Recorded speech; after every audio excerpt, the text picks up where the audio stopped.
Ollie has Prader-Willi syndrome. It's characterised by learning difficulties, some behavioural challenges. But the thing that makes it stand out is that he isn't able to control his appetite. And because Ollie is at the top end of the spectrum for seeking food, he needs care round the clock to control his food intake. So Ollie's transition was not straightforward. I think it's probably just as though we didn't know how difficult it would be because it would have been so daunting. We knew Ollie needed residential care, so that narrowed it down, but his condition is rare and there aren't many homes that have experience of it. Without the care that manages his appetite, there is every possibility that Ollie's weight would get to the point where it would threaten his life. So it wasn't just about finding a nice home, it was about Ollie's health and ultimately about his life.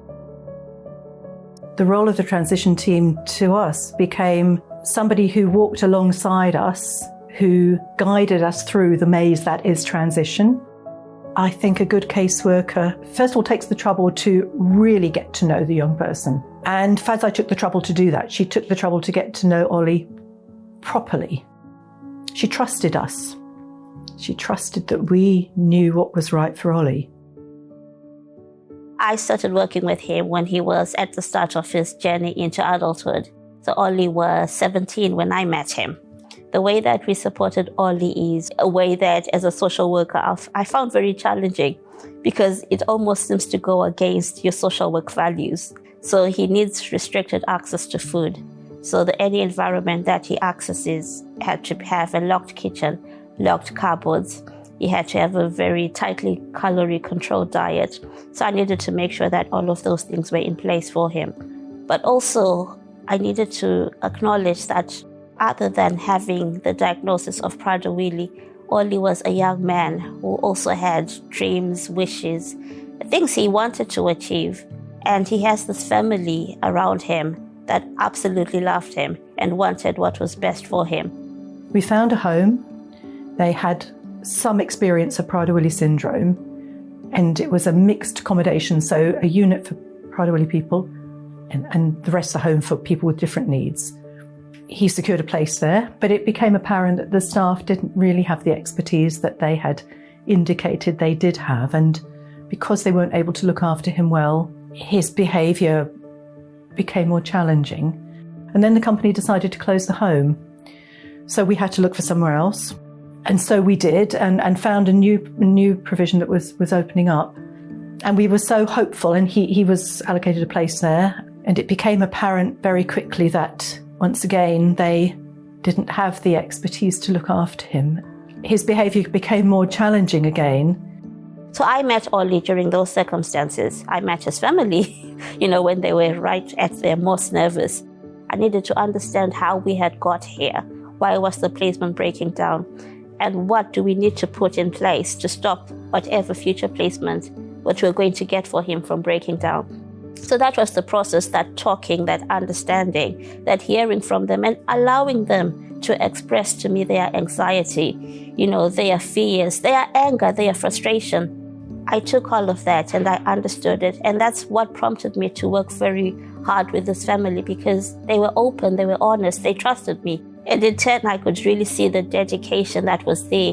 And I felt I had to do a great job for them. So we set off and we looked and we visited, and we did find somewhere, and they were prepared to offer him a place. And, this is why having Fadzai, who had taken the trouble to understand Ollie, she didn't just see Ollie as a person to be fitted into a home, and she was ready to fight for him. And I can still remember being in the supermarket on a Friday night, and the phone rang, and it was Fadzai, and she'd got the funding.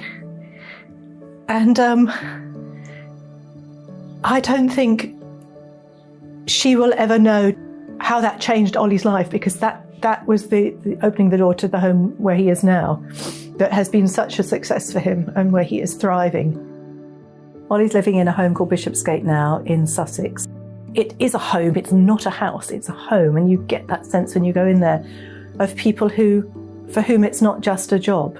And I never thought that we would find people who cared for him I think we thought we'd find people who could look after him, who could meet his needs, but Bishopsgate is more than that.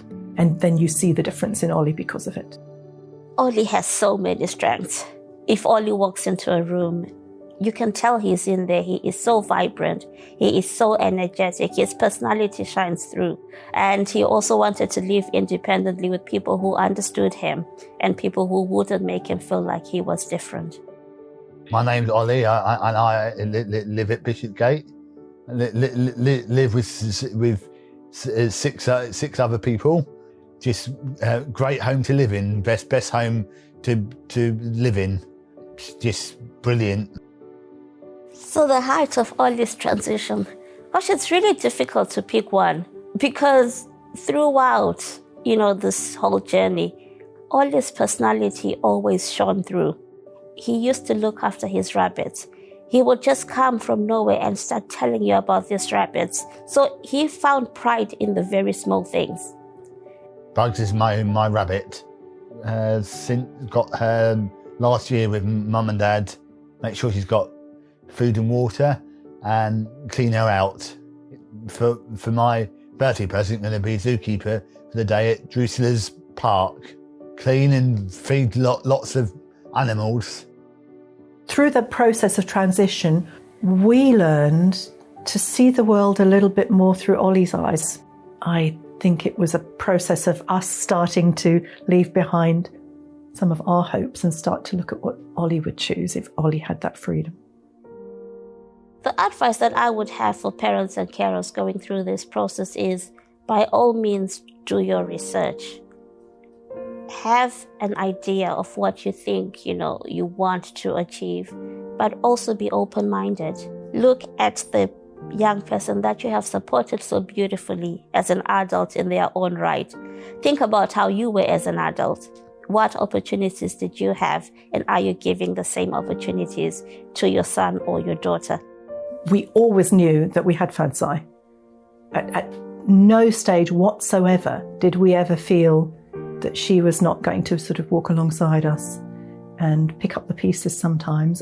And I hope that for her, to go home at the end of the day and seen that process through and to see Ollie where he is now, there cannot be many better things than to say, I found a home for someone. And that will be Ollie's home for the rest of his life, we hope. So how good is that to have been such a big part of that process? And she was. Has this journey been worth it? Absolutely. I truly feel like I have the best job ever because I see so many amazing people come through. I see them at the start of their journey. I see them at the end. And that is really lucky.